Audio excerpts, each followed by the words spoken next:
We're playing music. Like, what are we doing at the beginning? Well, I might play a little bit of music. I might throw some in the background. Is it Thursday already? Are we live? We are live. Okay. Good Hi, everybody. morning. Happy Thursday. Let's see. Morning, Andrew. Great to see you this morning. Thank you so much for showing up as you always do on YouTube. Yeah, we stream on YouTube, Facebook, LinkedIn, and Twitch. Definitely been growing the fan base on YouTube, which I'm really excited about. And this week, I'm going to start housing these on Spotify and Apple Music. Oh, nice. So it'll be a little bit easier for people to go to and watch the replay. Oh, because people are already going to Spotify. People already have iTunes, right? Yeah, that's so great.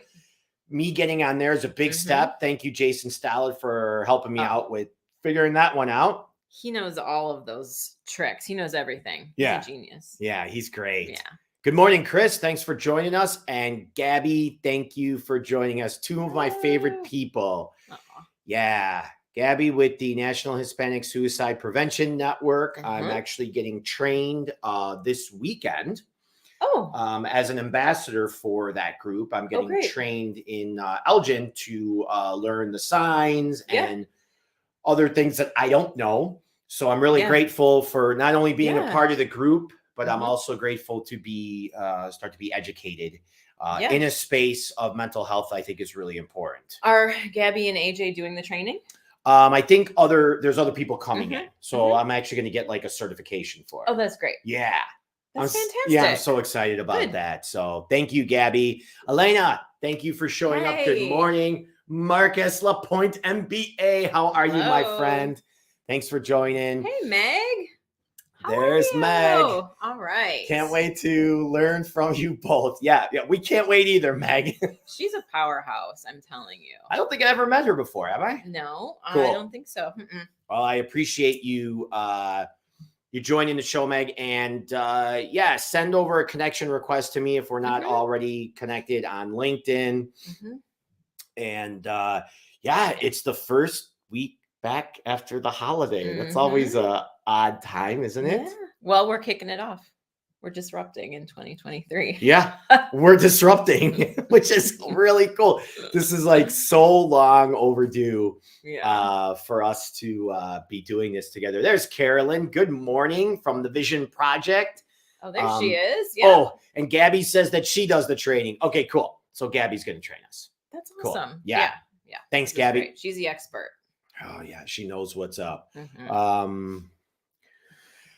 So maybe I won't even put on music in the background. You know what?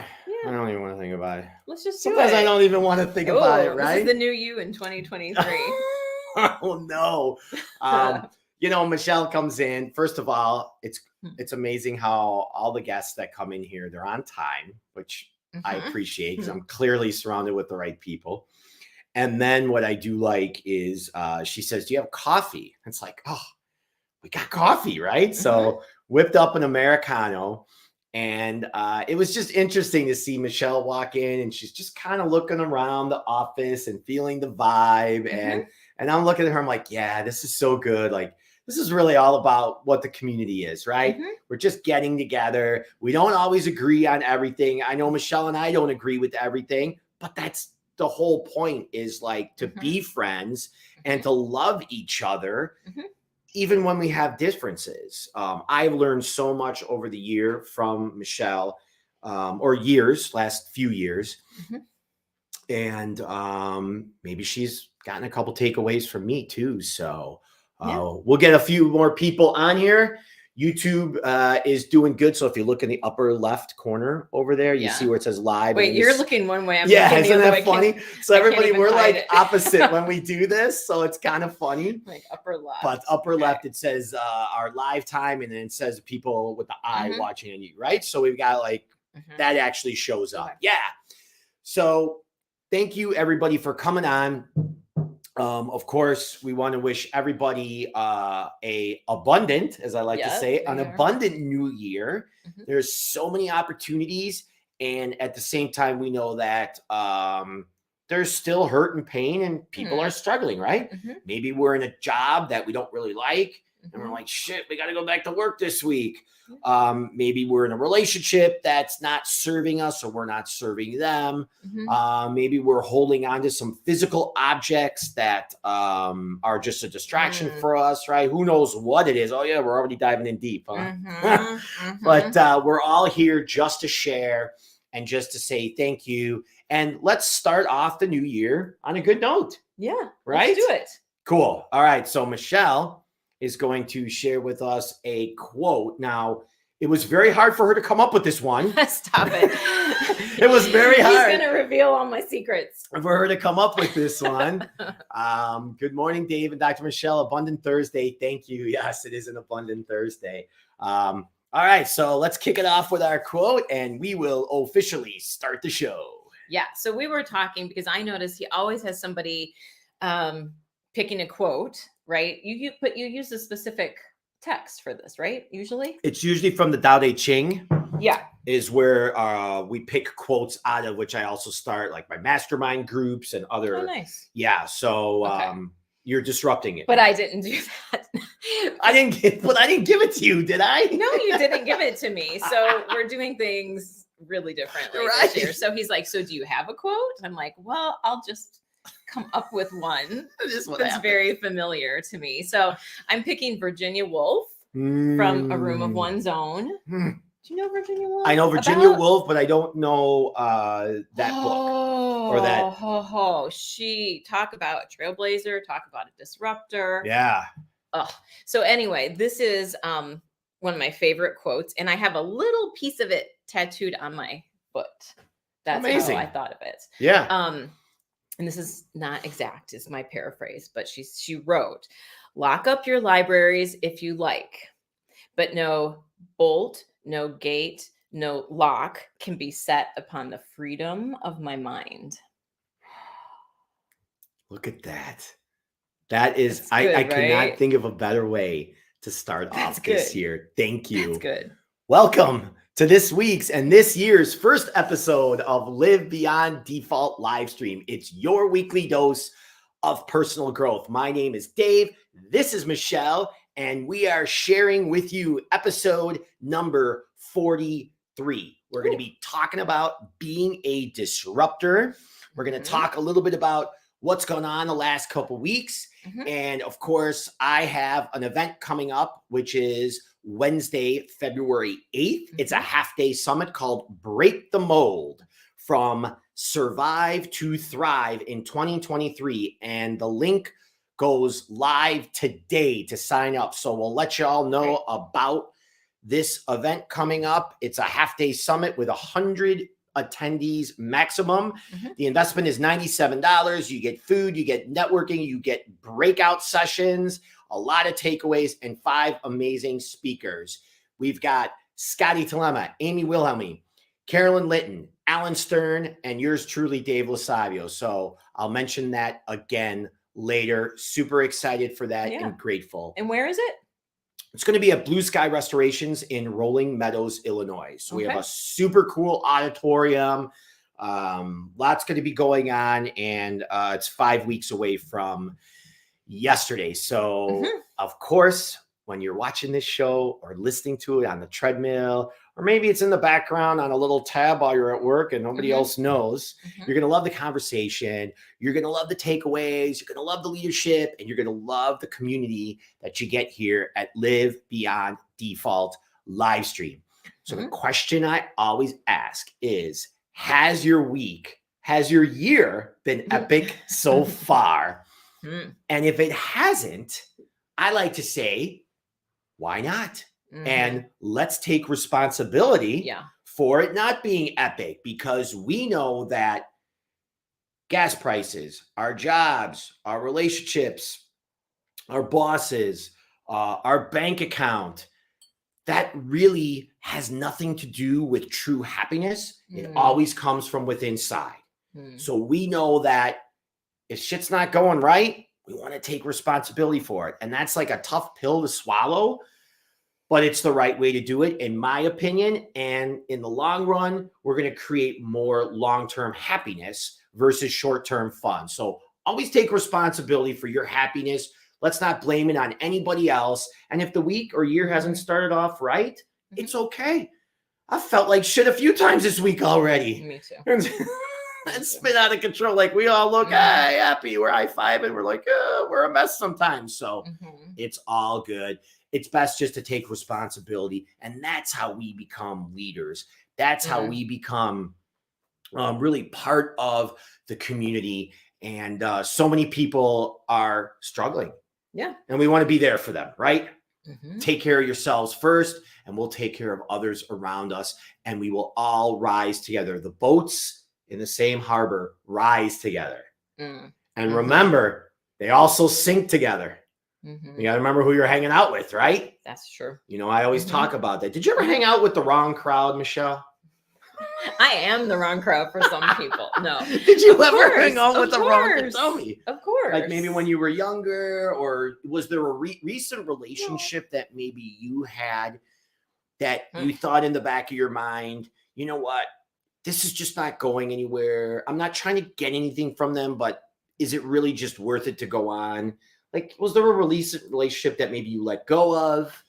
You know, he didn't tell me he was going to ask me this question, so I'm not prepared for like a specific answer. But yes, because I've been thinking about my own sort of up-leveling in my life. Love that word. I just feel it. I can't say it's one person that I can think of specifically, but I've been meeting so many people who I feel really aligned with. I feel the connection, the synergy. I feel like a like-mindedness in worldview and challenging ourselves to be different, whatever that means, to disrupt some things. And so that disruption kind of goes then into the relationships too, doesn't it? That maybe I don't have to get rid of a relationship or completely separate myself, but maybe I need a little distance. I like that. And I like that you said you don't have to get rid of a relationship. You just need a little bit of distance. Because usually I find that when we change ourselves and we start going on a different path, people tend to self-serve out. And that's okay, because I've seen people in my life where at times when I was a train wreck, people got out of my life, but really I self-serve out of their life because I was doing different things than them. So it's not to say that you have to put people on the chopping block and like, no. I can't hang out with you anymore. You are bad, right? Nobody's bad. We're all doing the best we can with what we have at this time. Always. We're always doing the best that we can.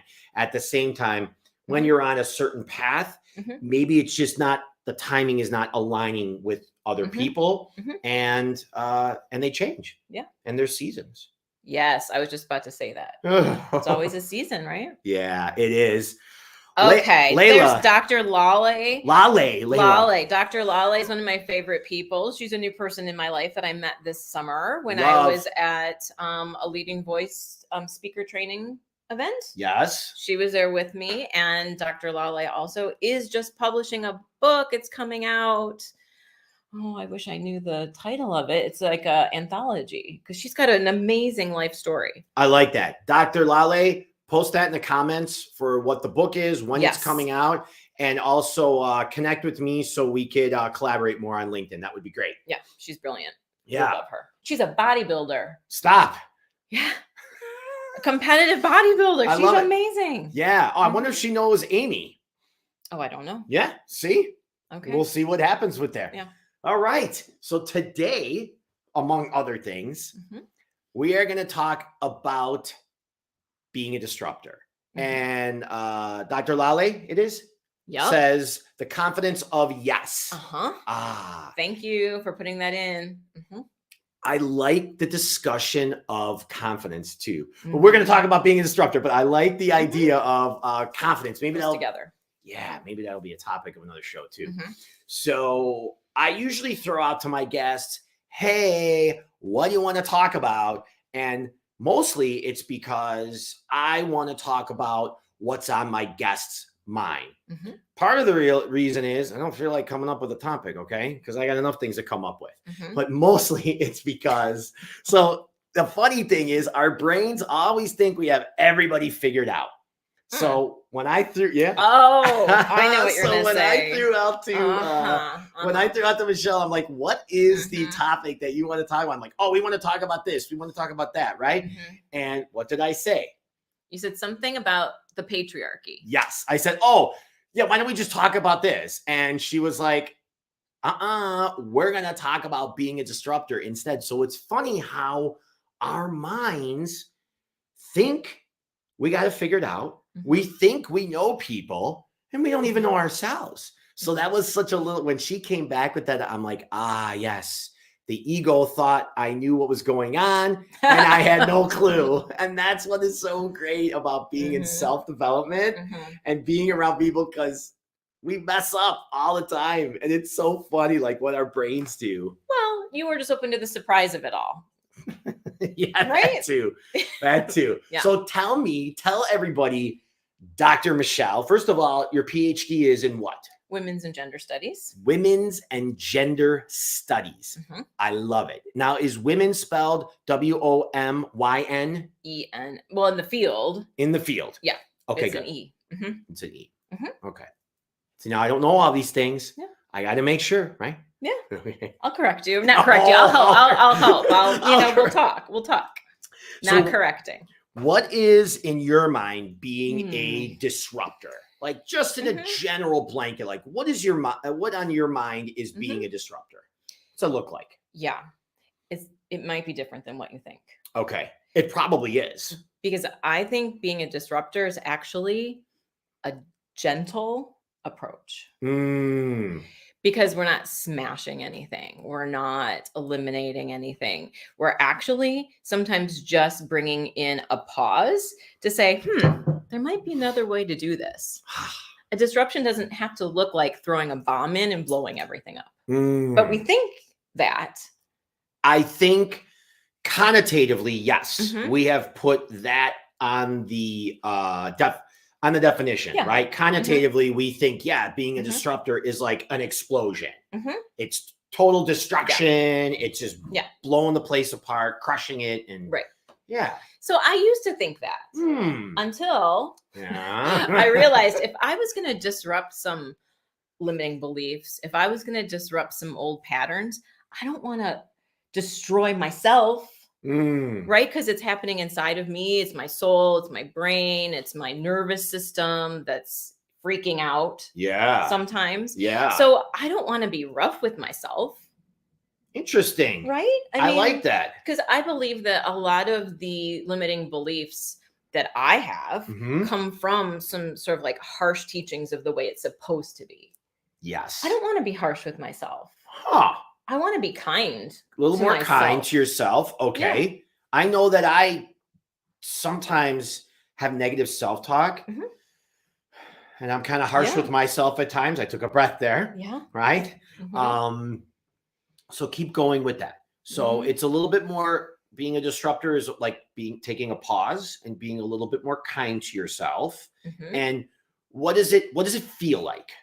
To be a disruptor in your mind? Oh, well, it can feel painful. Okay. It can feel exciting. Okay. It can feel scary. Yeah, I'm going to say scary. It can feel exhausting. So scary meaning like, oh, what's going to happen after I do say or believe this? Am I going to get ostracized? Are people not going to like me anymore? Is it going to mess up something in my life? Is that kind of what you mean by? So I just got a book the other day called Thinking Big. Who did that? So it's Tara Moore. Okay. I think I brought it in my bag just so I could share it. But she talks about two different kinds of fears. Okay. And she says that we have a fear of like the catastrophizing. Oh no, the what if, I'm going to say this thing, people are not going to like me anymore. I'm going to be ostracized. Right. Okay. Or if I do this thing, then all of a sudden I'm going to end up without a job, or I'm going to end up homeless. So, it's the catastrophizing, getting 15 steps ahead of us. Okay. Then there's another fear that she talks about. So when you maybe reveal a dream, a goal, that's like something that's deep inside of your soul. Yeah, that maybe you haven't said to anybody. Right. But it's within you. It can also feel fearful. There can be a Mm. fear of the magnitude of it. There can be a fear of stepping into a new thing. That fear of stepping into a new thing is different than the fear of like, Dave's going to be so pissed at me. And then what? Right. Yeah. There's like these different kinds of fears. And so I've been thinking about that. And so Yeah, I think being clearly. a disruptor, That looks good. I it miss makes me it. laugh. I You've knew we been were thinking going to laugh. about it. Yeah. This Ph.D. over here. Yeah. And so what I think about the disruption is it's the second one for me. Mm. I care a lot less about the first one in a way. Got it. In a way. Okay. I'm not saying that I, don't care what people think in my life, because I Right. do, clearly. But right now I'm like, ooh, I'm feeling this fear inside of myself. I want to figure out what that's about. I want to Mm. get grounded in that and know if it's a fear that I want to like lean into because it's taking me to the next thing. Yes. Because it's the uncomfortable path. It's the fearful path that's going to lead me to a new phase in my life. Because Yeah. doing the old thing is going to keep me in the same space, right? I'm going to have those Yes. same results. You're going to be safe. But if I'm going to go do a new thing, ooh, sometimes I feel paralyzed. Yeah. Me too. Do you sometimes resist? Yes. When you're going to, do you sometimes Yes. not take action right away? Oh my gosh. Yeah. Like Yeah. for months. I know the feeling. Yeah. Yeah. But then what do? Then you like drag yourself. You're mean to yourself. Right? Like if yeah. I'm not doing it. I'm not doing it. I'm still not doing it. What a jerk, or how lazy am I, or what Yeah. a loser, or Makes it whatever. worse. Makes it so much worse, and it makes it so much bigger. Yeah. What do you think about like when we get that feeling of resistance and putting off something, and we get like that nervous feeling when we're gonna be a disruptor, right? When something big is gonna come. Do you think that's usually the sign of like a big up leveling? Yeah, right. So what I'm getting at, I'm not trying to steer it anywhere. What I'm getting at is like, that's the sign that you're doing something right. Like when you're going through your day, I learned this in sales. Like if I'm not uncomfortable, like to do like the next round of sales calls, or like what I'm going to say to somebody, or what I'm going to do. Now that's more external. You were talking more internal, right? But it's like, I know I didn't grow that day. And it doesn't mean you always have to be growing. Doesn't mean you always have to be moving. Well, that's another whole thing, right? Like Napoleon Hill in Think and Grow Rich says, like, you can't stand still. If you're standing still, you're actually going backward, because that's the way things are set up. So if you're not actively moving forward every day, you're actually going backward because you can't stand still. But I think you bring up a good point. Like that really is the sign. That feeling is the sign of something big's going to happen. You become a different version.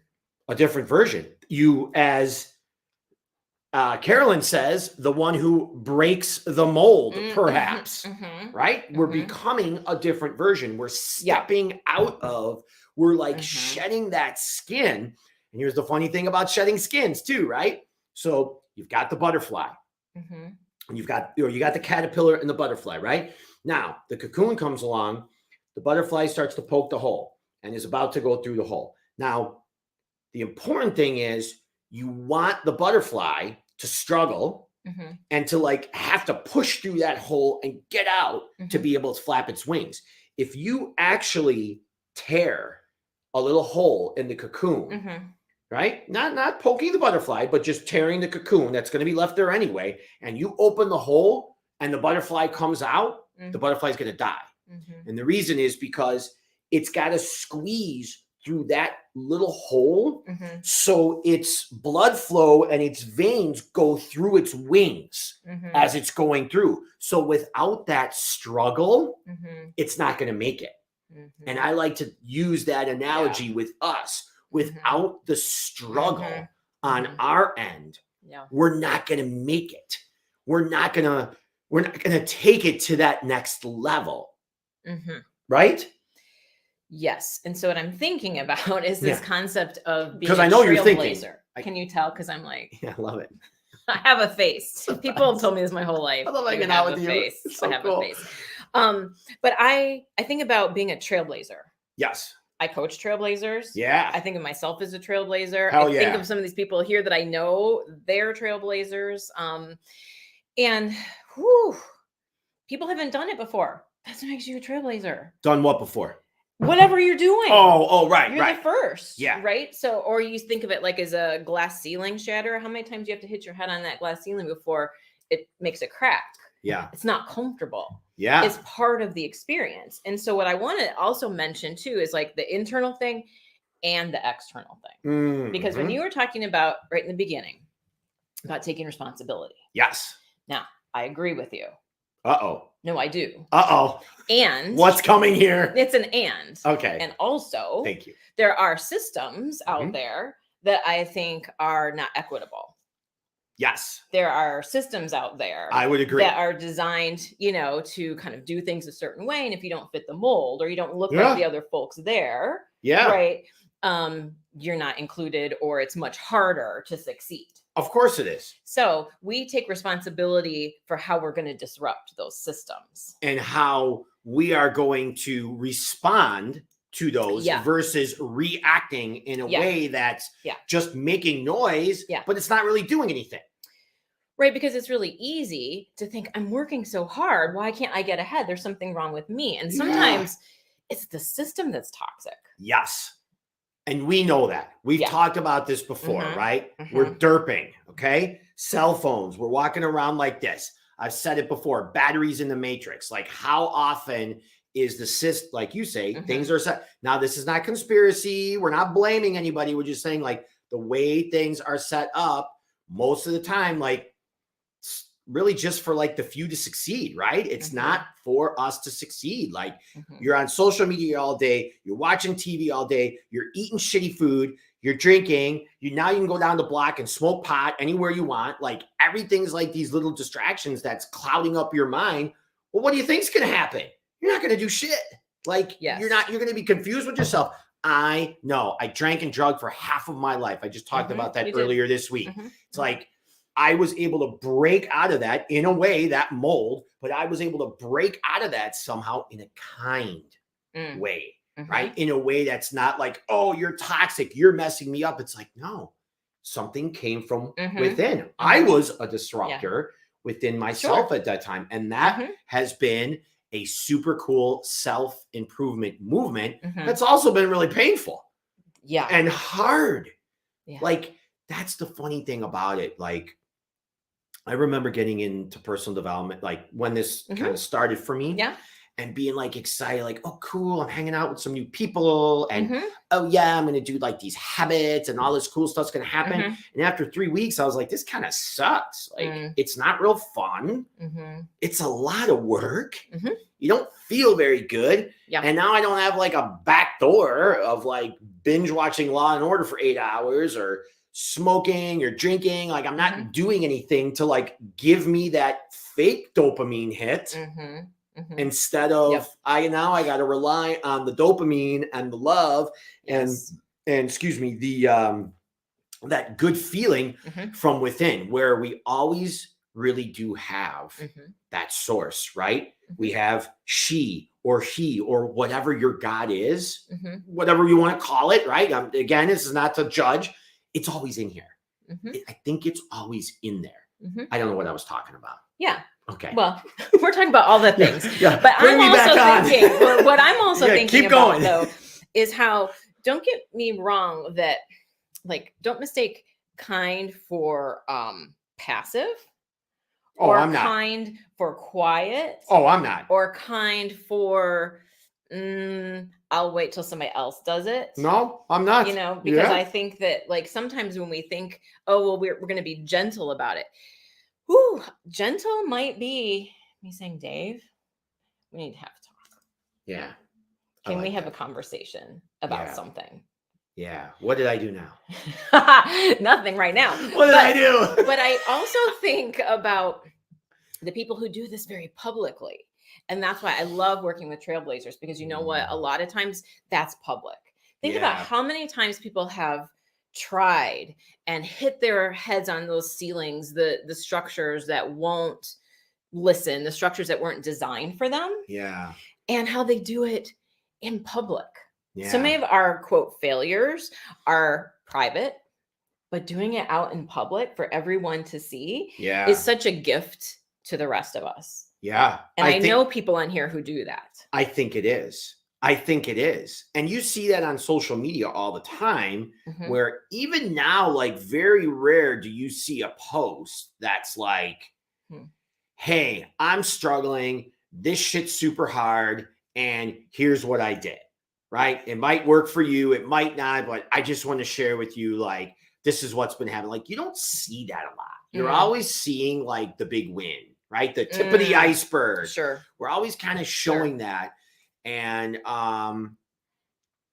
it's the way things are set up, like you said. And I like the fact that you differentiated between, like, being kind doesn't mean keeping your mouth shut. It doesn't mean being passive. And I think that is really, really important. If you're just joining us on Live Beyond Default Livestream, episode number 43, I'm here with Michelle Morkert, Ph.D. I'm Dave, and we're super grateful that you're here, whether you're live or you're listening to the replay, you're driving, maybe it's in the background, maybe you're on the treadmill. Thank you for joining us. So you mentioned about some people who are hitting that glass ceiling, going through and being disruptors. Do we want to name names? You have some names. Well, I've got some names there that I find are pretty interesting, right? And again, this is not a commentary about politics or anything else, right? In fact, I'm not bringing anybody up politically. Yeah. So the first person that came to mind for me was a guy, not a woman, but a man by the name of Jordan Peterson. I don't know if you know who he is. He is a professor at the University of Toronto. Okay. A psychologist. You can see many of his classroom lectures, kind of like you see from Stanford on YouTube. You can see many of his classroom lectures. So what happened was, to Jordan Peterson, is recently what I thought about him was he was a disruptor maybe 4 or 5 years ago. What happened was, he's in Canada. So what happened was there was a bill on the table, and I might not be perfect with this, okay? So let's be easy here. There was a bill on the table where it was mandating that you use certain gender pronouns with people, not by choice, but mandating it, like actually making it a law.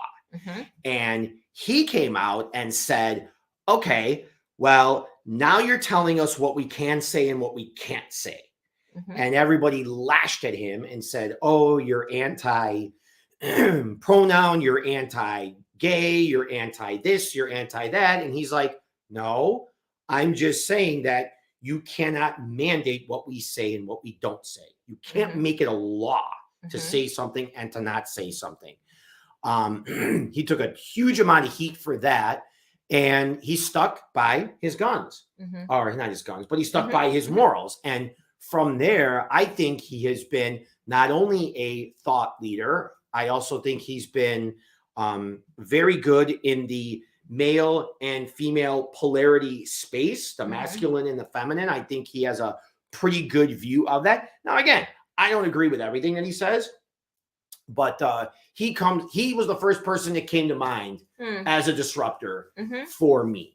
But he's been put through the ringer. A lot of people just don't like him, right? And they just bash the heck out of him. And it's like, it's okay, right? Like, not everybody, you're not going to get along with everybody. So that was the first disruptor I thought of. Well, and so I don't know specifically about the details, about his example. And pronouns, I mean, that's something I obviously really do care about, and I think it's 100%. Important. So I don't know what he was saying specifically, but it does remind me of how important it is to be able to have these conversations, though. And that's where I think gentle disruption comes in. Yes. Because it's really easy to portray people as a cartoon. Yes. I know that's happened to me before. Yes. Well, it's interesting you said that, because there was a movie, I can't remember, it was a Disney movie or something, Hail Hydra. Okay. I'm not. So I'm not either, right? Hail Hydra. Does anybody know what movie that is? There's a character in this movie, Hydra, right? And he was actually portrayed as one of the characters in this movie. Like they threw him in this movie as like this bad, evil villain. So like, it's kind of funny you said that because like Hollywood and different areas have like taken huge shots against this guy. So it was interesting that you said that too. But again, it's not about him. It's about being a disruptor and moving forward with that. So who would you say is a disruptor? There's so many. I'm always posting on Trailblazer Tuesday on LinkedIn. All sorts of examples. Trailblazer Tuesday. Why not? Yeah. Trailblazer every day, but Trailblazer Tuesday sounds nice. Let's think. Well, there's so many. Well, I will talk a little bit about politics, but not partisanship. Wait a politics. minute. Politics. Aren't you the coach to Congress? Michelle is the coach to Congress. It is Thursday, January 5th, 2023, and I am making an announcement. Michelle is the coach to Congress. Okay, remember when I said earlier there were two kinds of fear? Yeah. The one about catastrophizing and the one about, that feels real and big. Yeah. When I told Dave a couple weeks ago that I have this goal one day of being the coach to Congress, I had that second fear. That was the feeling. So that's why I took a breath, right? It's like, I'm going to coach members of Congress. Yeah. Because you know what?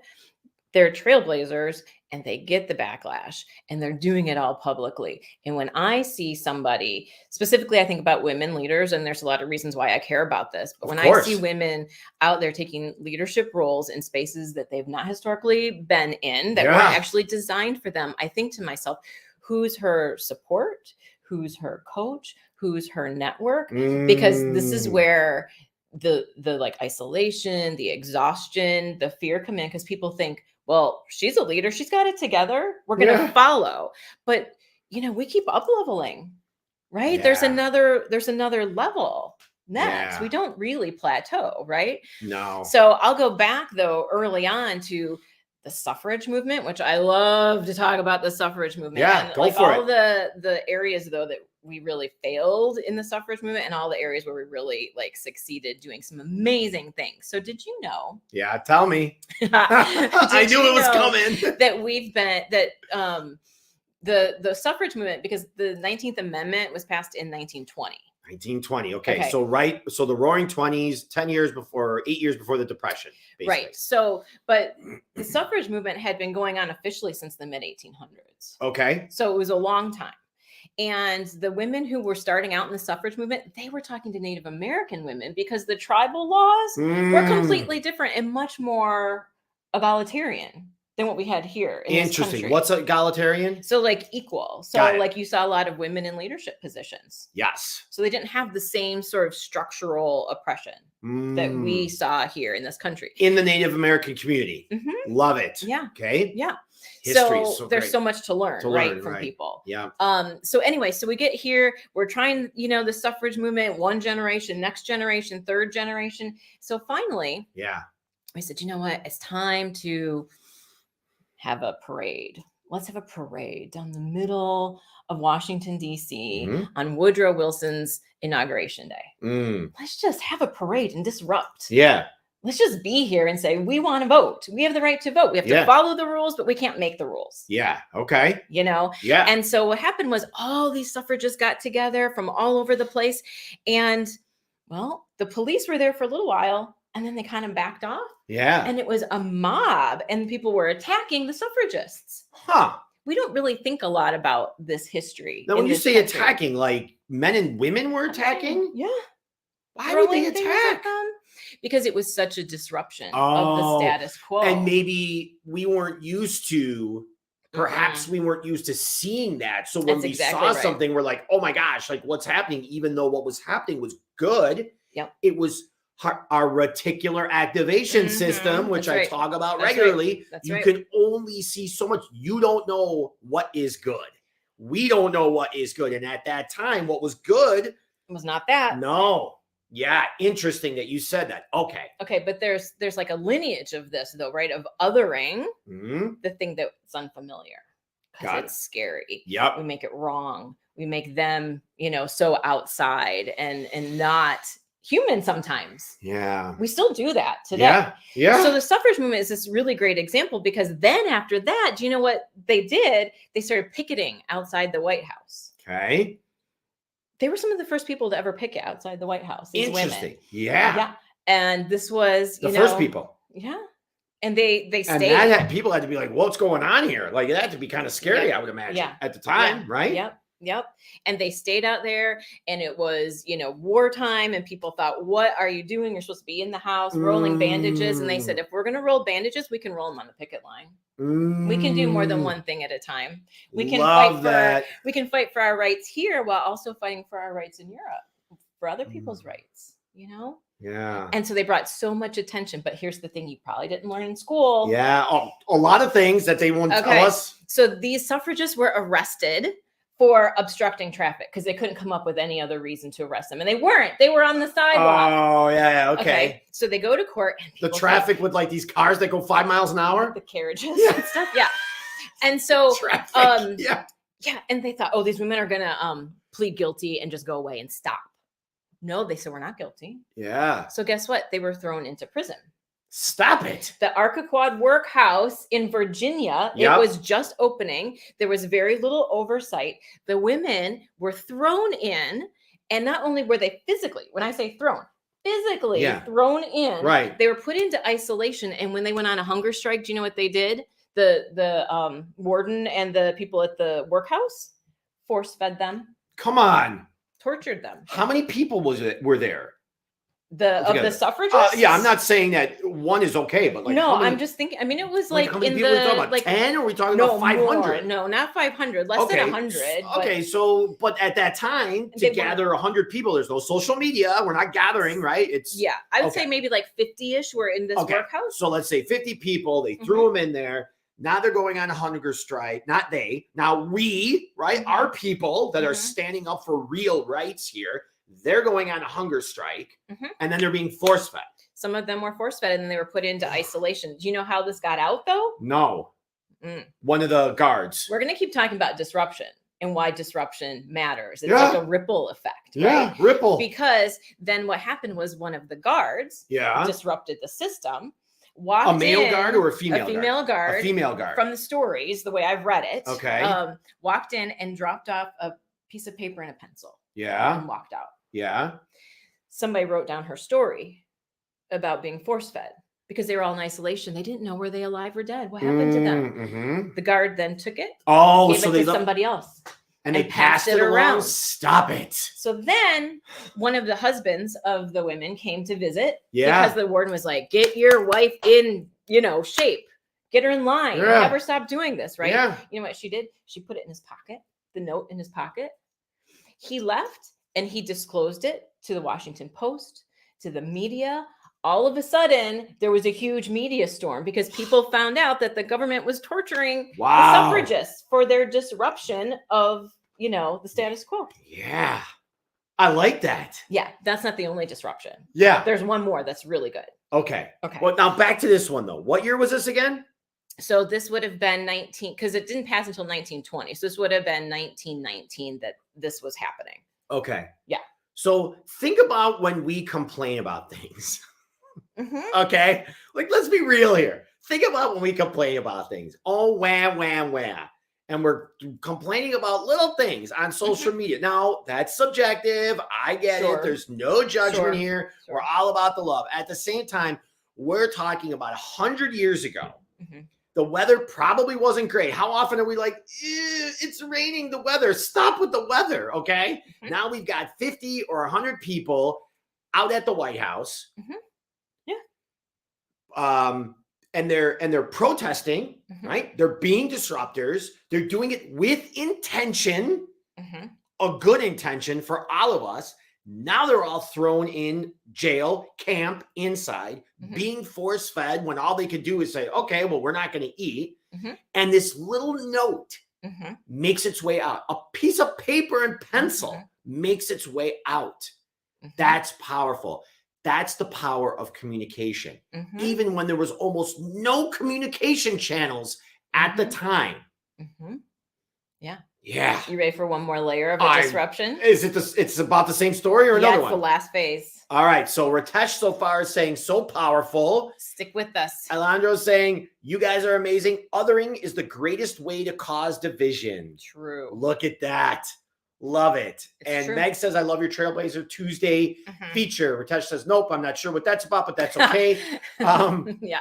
So we're just going back in the comments. Thank you all for commenting. Okay. So bring us to the next step. Okay. Because this is good. I'm fired up. Okay. Yeah. Good. So the next step is then the president says, okay. What was the president? Who was Woodrow Wilson. Oh, Woodrow Wilson. So okay. bad press all the way around. And the president says, we're going to make this a war measure. We really need women to vote. Okay. So what has to happen though is every state needs to ratify this. Okay. So that ratify means, the amendment. Yep. The 19th Amendment. Illinois has to have everybody vote and they have to pass it. Yep. Indiana has to have everybody pass it. Tennessee has to have everybody pass it. Right. And so all the states, you know, they have to pass this. So in Tennessee, most people were against it. And you would know because people would walk in with a red rose to say they were against suffrage or a yellow rose in their lapel to say they were for suffrage. Ah, interesting. The red and the yellow. So they were all counting. You know, you could sort of count the votes, right? So they were counting the votes on the phone with each other. What's going to happen? What's going to happen? This young senator from Tennessee, his first term in the Senate, he walks in with a red rose on his lapel. And they're getting ready to vote.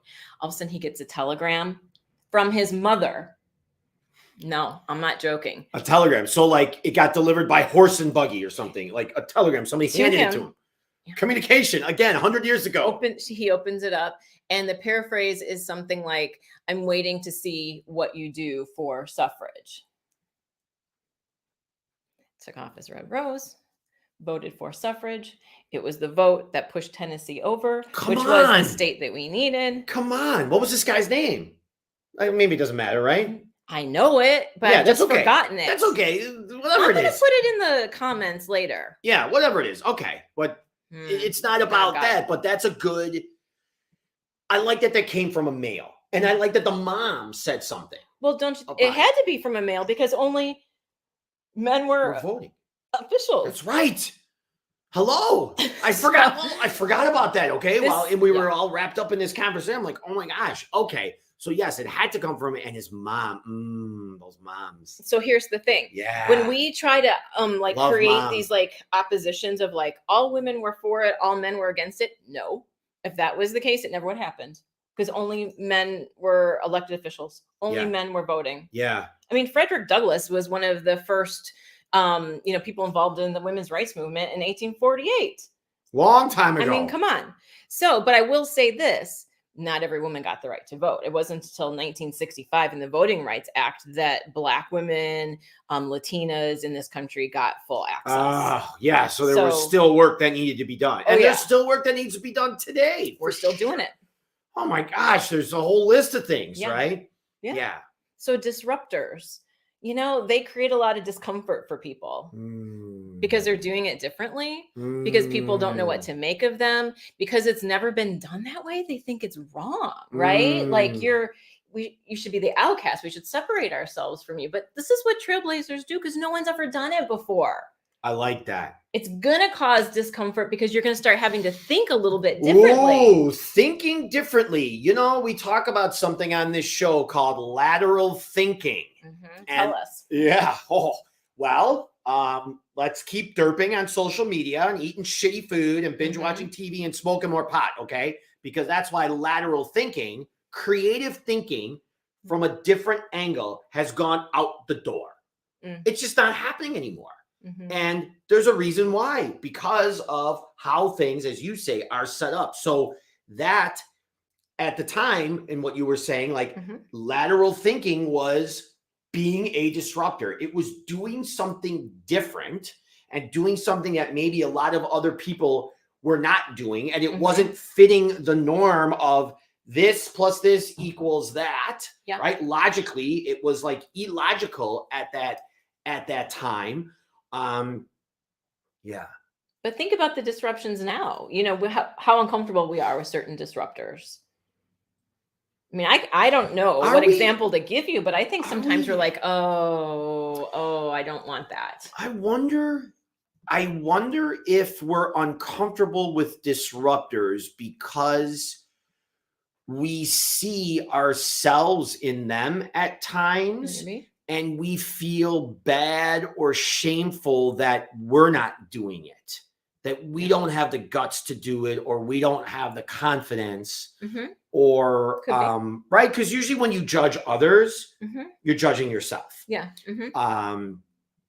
So being open, and we talk about this too, right? Like tribalism and collectivism. We have come to a point, this is just my opinion, okay? It's V or no V. It's red or blue. It's mask or no mask. I'm just using terms from the last like couple years.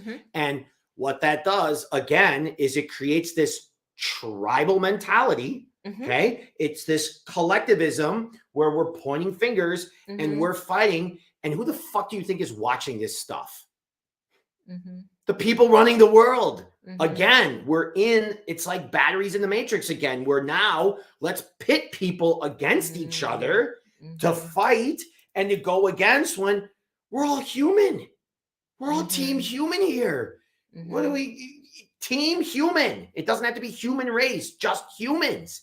And I get fired up about that, right? Because I mean, I can't help. There's times where I think about it, I'm like, I can't help being a middle-aged white male. Like, you know, sometimes I'm brought up in these situations too, right? I'm part of the system. And it's like, I'm thinking a certain way because of how I was brought up too.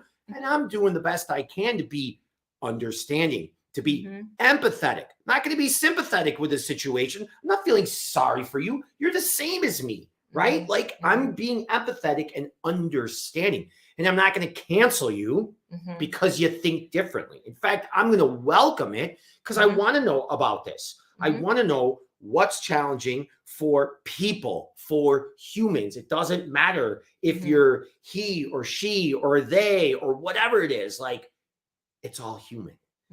And getting to that, I think it's not easy.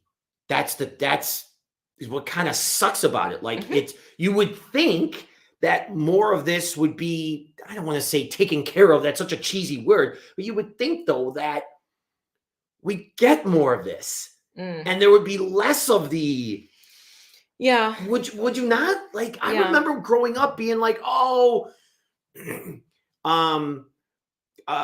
equal rights are becoming more and whether you're what gender or color, like, it's getting better for everybody. And like this mentality is almost kind of like weaning out of like the generations, like those, that older mentality is starting to like water itself down and new thoughts are starting to come in. At the same time, it seems like at times with social media that you hear these extremes that are disrupting, but a lot of times not from a good intention. And you see that, we see that as the norm because that's what pops up, right? And why do you think that pops up? News, fight or flight. There's a reason why the news gets you fired up. There's a reason why your news feed shows collectivism, tribalism, he, she, pointing fingers. There's a reason why, because they want you to take sides, right?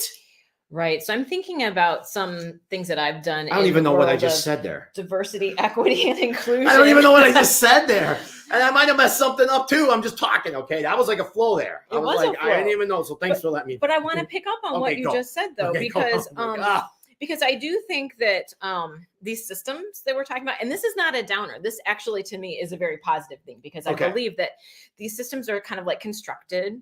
We fit into them. Yeah. Guess what? We can also disrupt them. We can also change them. But the only way we do that, though, Dave, is by having like real conversations and saying, what are we doing here? Yeah. And like saying, okay, so I don't want to say that gender doesn't exist. Okay. This is good. I like where this is going. Because it does. Okay. I mean, you would identify me probably as a female, right? Depends on my mood. What does that even mean? I don't even know. I'm teasing. Yes, I would identify. What does it even mean? But it's like one of the most unifying experiences that we all have every single person has a box checked on their birth certificate. It is the way you start. It is your identity that you have. Got it. And we're always navigating that in a lot of different ways. Okay. Got it. A lot of different ways. So to say that gender doesn't exist isn't helpful to me. Okay. Because I have a very gendered life experience, and you probably do too. Oh, for sure. And they're going to be different, and they're going to be the same in some ways. Sure. Right. So we can talk about that, because there may be a space, Dave, where you have some power. Go on. What are you going to do with it? You know, and I'm not actually asking you right now, but like, that's my question. For me, I'm a white woman. Yeah. What am I going to do with my race privilege?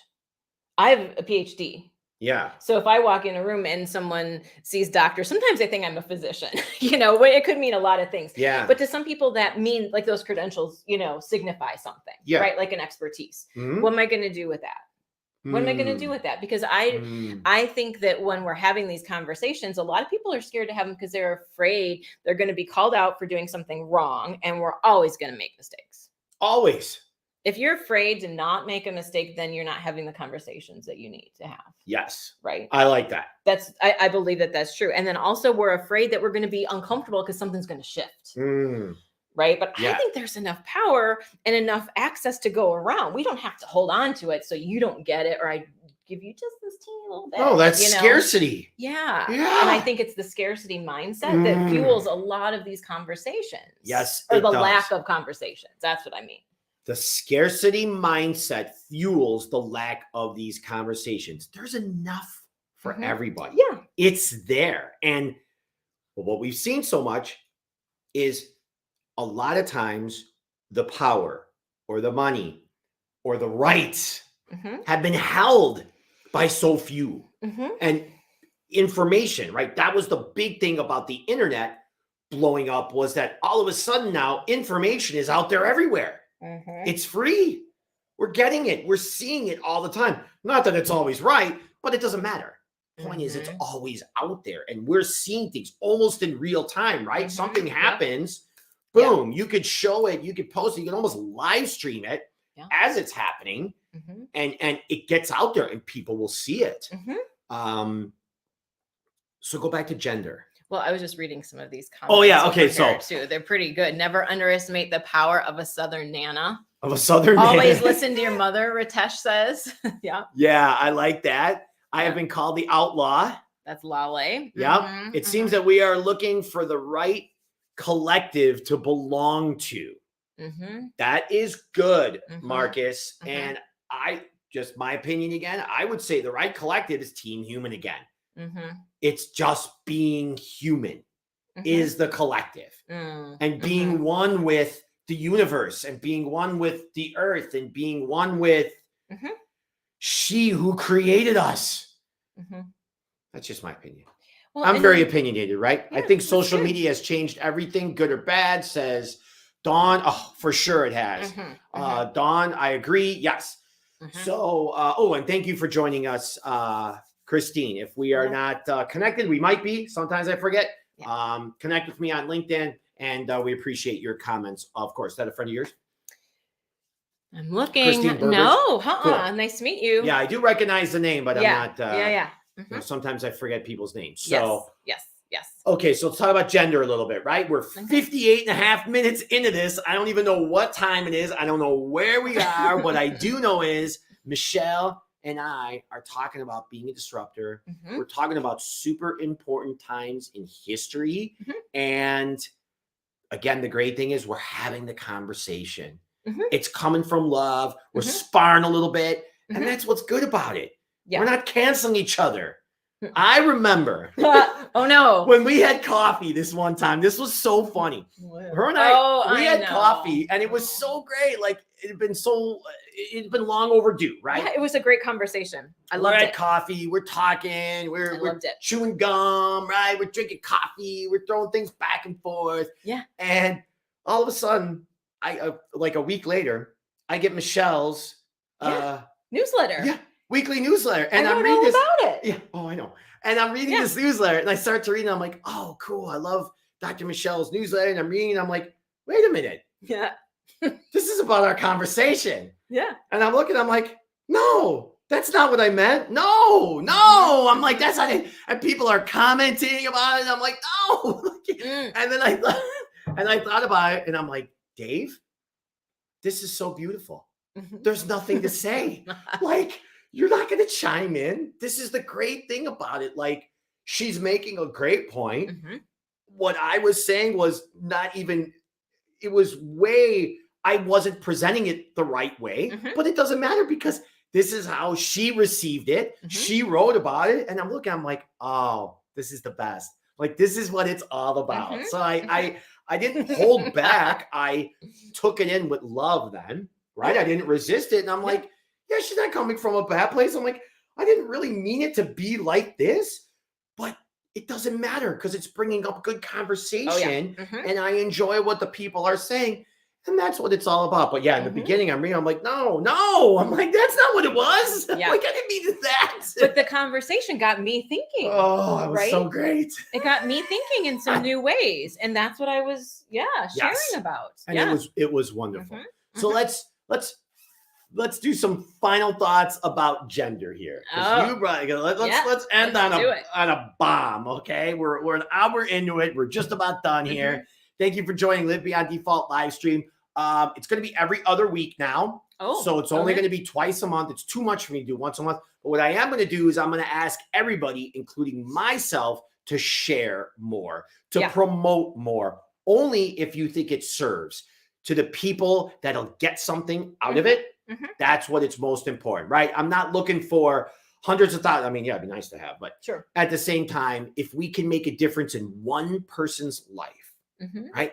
Where somebody makes one small shift in their life because of a conversation that we had, that's really all it's about. It's just making one small shift. So anybody that you think, family, friends, coworkers, brothers, sisters, someone that you know that may get value from this, I would love for you to share. I appreciate that. And we'll be out there on Spotify and some of these other platforms. That's great. So let's end on gender. End on gender. I don't know. Is there a way to end on gender? Can you do gender in 30 seconds? Here, let's do this. You have a vagina. I have a penis. Okay, we're done with the show. Okay. Is that how it goes? No, not even close. Okay, to how it goes. Here's how it goes for me. Yeah. That we've all been raised with like certain beliefs on how things are supposed to be done. And much of that is around gender expectations. You look around the world, it's taught because it's different in different countries. Yes, it is. Okay. This is one of the ways that we know this. And so what I believe is that some of these gender sort of norms are toxic for everybody because it puts us all in a box. Talking about gender is one of the most inclusive things that we could talk about where people are like, no, it's too scary. You're going to what? We're going to ask you to think about those lessons that were taught in life, if they fit, if they actually work for you to be the most authentic, vibrant, up-leveled version of yourself. Who's tapping into your skills and your dreams and your creativity. Yeah. Or is it limiting you? Because if it's limiting you, I'm not good with that. And so I work with women who are trailblazers because their gender conditioning has taught them, be quiet. Yeah. Don't do that. Be nice. Yeah. Smile. Don't ruffle feathers. Well, guess what a trailblazer does? Ruffles a lot of feathers. And it's okay. Yeah, it is. So that's how gender fits in for me. We want those feathers to be ruffled. I do. I do too.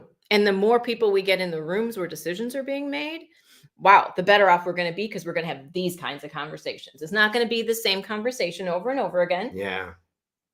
Yeah. It's going to be, a little bit different, a little more challenging, and it makes us all better.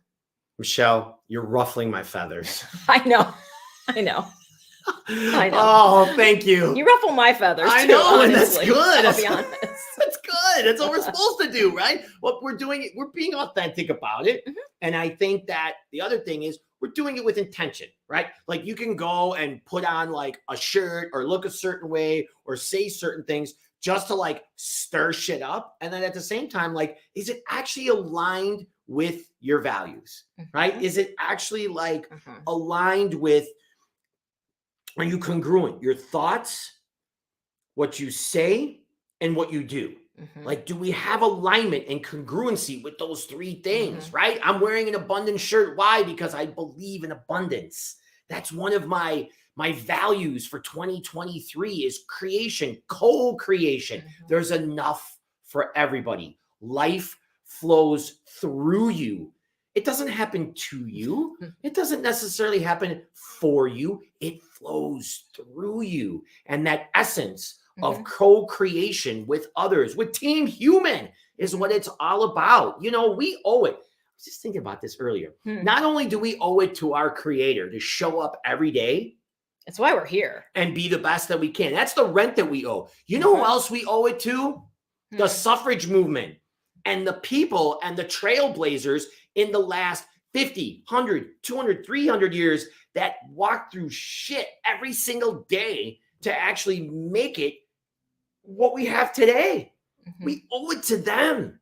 We got it easy. This is a cakewalk, our life right here, compared to how I'm not saying it's not hard at times. I'm not saying we don't go through things upstairs. That's not what I'm saying. Don't take it out of context, okay? All I'm saying is it's easy. We don't have to think about food. We have heat. We can mostly do what we want to do when we want to do it without getting thrown in jail, mostly. I mean, think about it. These people were getting thrown in jail because they're on the sidewalk saying we want to vote. We owe it to them to show up. We owe it to them to live beyond default. That's what I'm saying. Yeah. And I'll add one more thing. Good. For future generations too, because I stand on the shoulders of people who've gone before me. And I want to be the set of shoulders that is there for the next generation for when they're doing the next damn hard thing. On that note, thank you for watching. Thank you for listening. Dr. Michelle is just amazing. This got weird sometimes, but it was good. I can't wait to go watch the tape because I know I'm going to be like, oh, I'll be like, I said that. No, someone's going to pull that clip. No, really, I'm a good guy. And we've got great comments over here too. So I just want to thank everybody for being here. Thank you. Yeah, thank you all. It's late in the show. Ritesh says he loves that. Dr. Michelle, you should run for president. Great point of view, Dr. Michelle. Love that. Life flows through you. The world would be boring if we were all the same. That's for sure. We also owe it to ourselves. Good one. Thank you for bringing that up. Thank you both. Thank you. And thank you guys. Yeah, thank you all. We really appreciate you. And go out and make a difference, right? It doesn't mean it doesn't get hard. It doesn't mean that life doesn't suck sometimes. People are having a hard time, right? And we want to show up for them. Let's be kinder. Let's listen. And at the same time, we could still be disruptors, and we will be disruptors moving forward, right? Yeah. Okay. Thank you so much. And until next time, bye. Make it a great week. We'll see you in 2 weeks. See ya. Thank you. This is great. This was so good. Thank you. I love it. Oh my. I love it. Fired up, huh? Yeah. It was good. Fired up.